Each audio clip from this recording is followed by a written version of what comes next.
Greetings and salutations. It is I, Professor Macabro, accompanied by my lovely gal pal, Zombie Huesitos, and we are here to regale you with another bare bones, no edit, no special effects, just me and you talking about a movie that I saw recently. Indeed, let me know if you like me going back to this style of movie reviews. I'll see what I can do to change it up. We got big plans for December, but I can still do movie reviews without all the storylines and special effects. So, yes, also let me know what you thought of the trailer mashup movies that I did. I've had fun doing those, and they might come into play somewhere down the line in the channel. I hope you find it entertaining. But it's well known if you follow my social medias, or you hear me talk about it whenever I'm lucky enough to join a live podcast, which I wish I could do more often, but unfortunately, Professor Macabro's personal time and responsibilities get in the way. But if it was up to me, I would join as many lives as I could. But I can't. So, one day a week, Professor Macabro watches a couple of movies and prepares himself some beverages, you see, usually involving crack and rum, sometimes beer. He gets some spicy burritos or some spicy chips, prepares his beverages, pops in a DVD, sits back, and enjoys an hour or 2 hours of stress-relieving goodness. I do so look forward to my Friday night booze and movie marathons, indeed.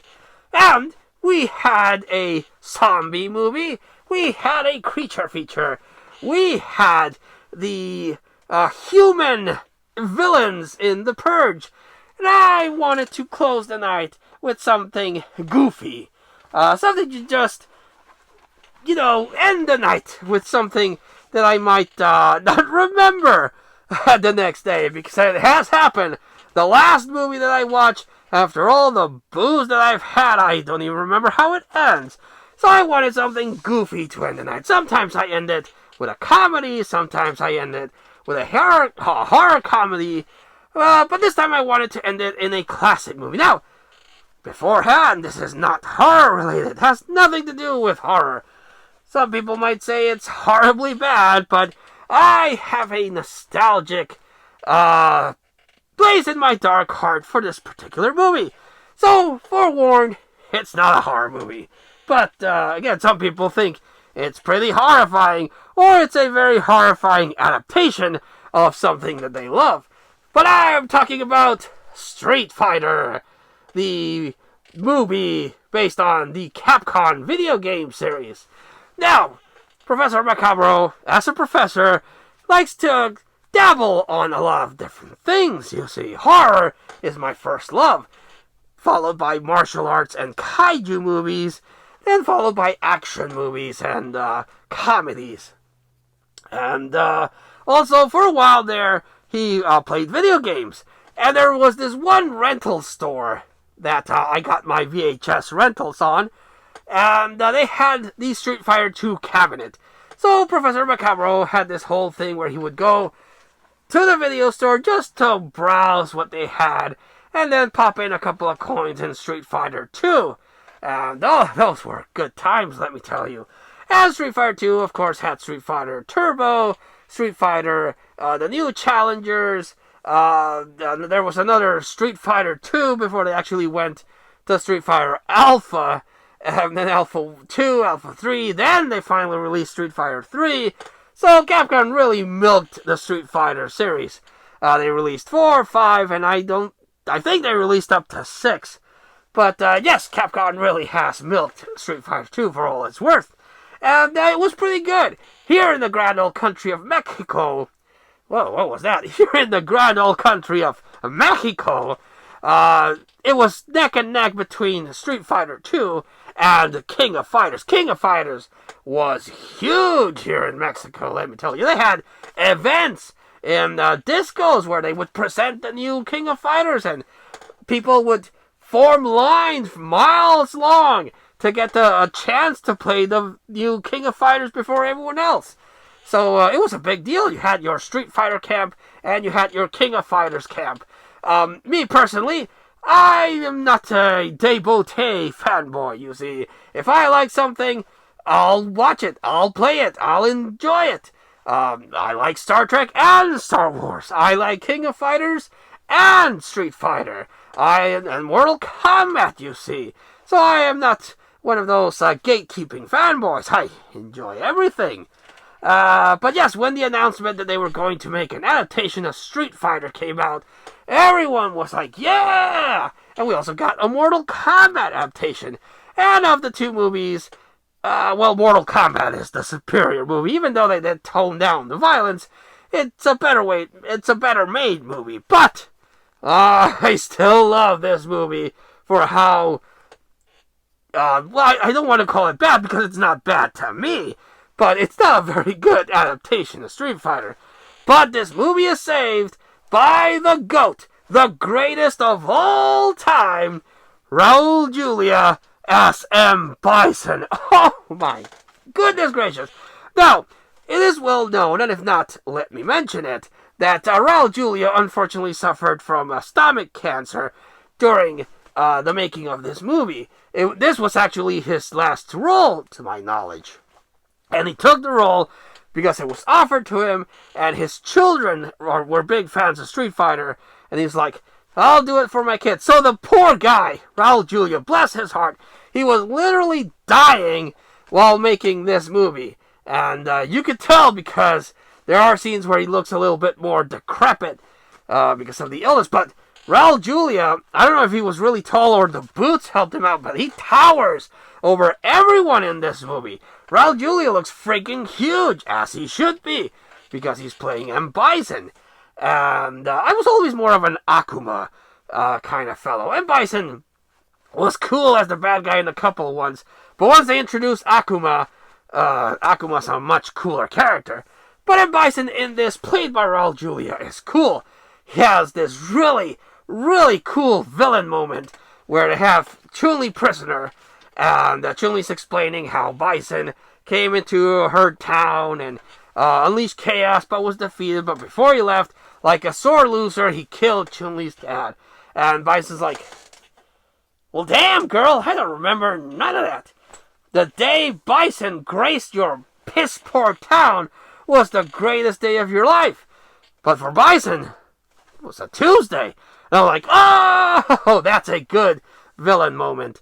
And his whole Bison Personika thing, no, Pax Bisonica thing, and how he will meet the end and the stoic greatness. I freaking love Raul Julia in this. Raul Julia is the MVP of this movie. Not only because he gave it his all as the poor guy was dying from a horrible cancer death, but because he's so freaking cool. And I beheld... What was... I just saw this. I always fuck up the lines. Oh, like that line in The Rock that the Sean Connery has. I always fuck that one up. I'm bad at this. But, and he... I'm gonna fuck it up, but... It's electromagnetism. It powers the bullet train from Osaka to Tokyo. It levitates my chair. And it also levitates me. And he levitates. And then he's like, and I beheld Satan like lightning or something of the sort. And then he's flying through there. And again, props to Raul Julia because it really looks like that's him dangling through wires, flying through the air, trying to beat up Jean-Claude Van Damme, who also, funny note about this, they said that he was going through coke like a madman, and he was a total diva during the production of this, because he was high as a kite, and he didn't want to shoot, because he's like, no, I can't, I have to work on my muscles, or so the legend goes, and it was a really, really troubled production, I tell you what. But still, even though it's not a good adaptation of Street Fighter, they did what they could, and I liked the result. Would I have picked Jean-Claude Van Damme as Guile? Well, no. well, the actor that played Ken kind of looks like the actor that played Johnny Cage. The guy that they had playing Ryu was pretty good. Vega looks really spot on. The actor that plays Sagat, kind of dodgy. Chun-Li, good casting. Cammy, she was played by Kyle Minogue, good casting. Who else? The guy that played Zangief, The guy that played Blanca, The guy that played Honda, Balrog, and Zangief, good casting. And they also had the guy that played DJ. He was in Friday the 13th, Part 5, Return of the Living Dead, and Juana Man. So they had him there. So it has good moments. I really do feel that this has good moments. Again, don't go into it thinking that it's a good Street Fighter or a bad Street Fighter adaptation, because it's a bad Street Fighter adaptation. But as a goofy movie, I love it. And again, I can't stress this enough. Raul Julia as M. Bison. Mwah! Chef's kiss. That man is a saint, and I hope he's living it up in heaven. I didn't see him in heaven. I was kind of subjugated to my own little corner of heaven, so I wouldn't, be a bad influence to people in heaven. So I didn't have a chance to talk to Raul Julia. But if I had, I would have said, you were the bomb in Street Fighter, and in Addams Family, and in Frankenstein Unbound. Good man. But yes, his performance here in Street Fighter 2 is the stuff of legends, and always something that I like to reference. And I really do wish my brain would be able to retain word for word the quotes from movies, but I'm not well known for being able to properly quote movies. But so many quotable movies in this, or like that really funny scene where Chun-Li is leaving a pre-recorded message for everyone, and they're like, ha ha ha, we're gonna fuck you up now, bye bye, and they have this truck full of explosives coming their way, and everyone's looking at the TV screen, and then they look at the bus, and they look at the TV screen, then they look at the bus, and Zangief's like, quick, change the channel! Good stuff. And this movie is a lot funnier when you're super drunk, I tells you what. But even drunk off my ass, I still enjoyed it, and I still truly do think that Raul Julia, oh, bless that man, he did wonders with his role as M. Bison. Yes, indeed. Even, sequel bait themselves, which unfortunately didn't happen. We had a lot of animated Street Fighter movies, which are pretty cool. And we had that Legend of Chun-Li thing, which, let's not talk about that. But yes, Street Fighter gets my recommendation. Unfortunately, this DVD release kind of sucks. It says it's the collector's edition, but it doesn't have any goddamn special features. But I do have another DVD release that's the Extreme release. That one, I think, does have a few special features. But I couldn't find it in time to make this video review. But I have it. I think the Blu-ray is actually pretty cool. I know Video Tasties and Echo has some Bison dollars in that. And I've been hunting for Bison dollars for a good long while. I need to get me some of those. They're worth £5, So, yes, Bison dollars. So, let me know what you think, or what you thought at the time of Street Fighter in the comments down below. We have a couple more movie reviews coming your way, so stay tuned for that before we go full on gear on December. But I hope to see you then. But until next time, this has been Professor Macabro and Zombie Huesitos wishing you all, like always, a good evening.